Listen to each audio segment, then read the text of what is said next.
ആമേൻ, ആമേൻ. യേശുവിന്റെ ഏറ്റവും പ്രിയമുള്ള കുഞ്ഞെ, റോമലേഖനം 5-ാം അധ്യായം 2-ാം വാക്യം, ദൈവമഹത്വത്തിൽ പങ്കുചേരാമെന്ന പ്രത്യാശയിൽ നാം അഭിമാനിക്കുന്നു. ദൈവത്തിന്റെ മഹത്വത്തിൽ പങ്കുചേരാമെന്ന പ്രത്യാശയിൽ നാം അഭിമാനിക്കുന്നു. ആര് മൂടിയാലും, ആര് തട്ടിയാലും, ആര് അവഗണിച്ചാലും ദൈവത്തിങ്കൽ എന്റെ കർത്താവിന് എനിക്കൊരു പോർഷനുണ്ട്.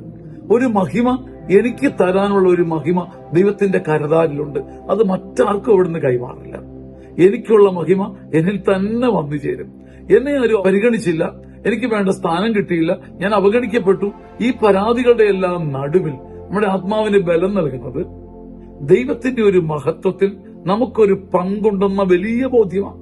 ഒരു ചിന്തയല്ല, ഇതൊരു സമാശ്വാസമല്ല, ഇതൊരു സത്യമാണ്. ദൈവത്തിന്റെ ഒരു മഹത്വത്തിന്റെ ഓഹരി അതാര് പിടിച്ചാലും, ആന പിടിച്ചാലും അത് എന്നിലേക്ക് തന്നെ വന്നു ചേരും.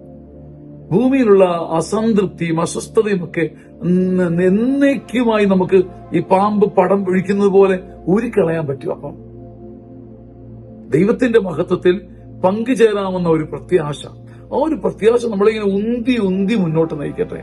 മനുഷ്യന്റെ മഹത്വത്തിലല്ലെന്നേ, മനുഷ്യൻ തരുന്ന മഹത്വത്തിലല്ല, അംഗീകാരത്തിലല്ല, പതക്കത്തിലല്ല, പുടവയിലല്ല. മനസ്സ് കൃത്യമായിരിക്കട്ടെ, എന്റെ ദൈവത്തിന്റെ മഹത്വത്തിൽ എനിക്കൊരു പങ്കുണ്ട്. ഇതൊന്ന് സ്വയം പറഞ്ഞ് വെറുതെ ആത്മാഭിമാനം കൊള്ളാനല്ല.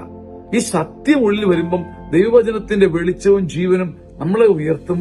ആമേൻ, ആമേൻ, ആമേൻ.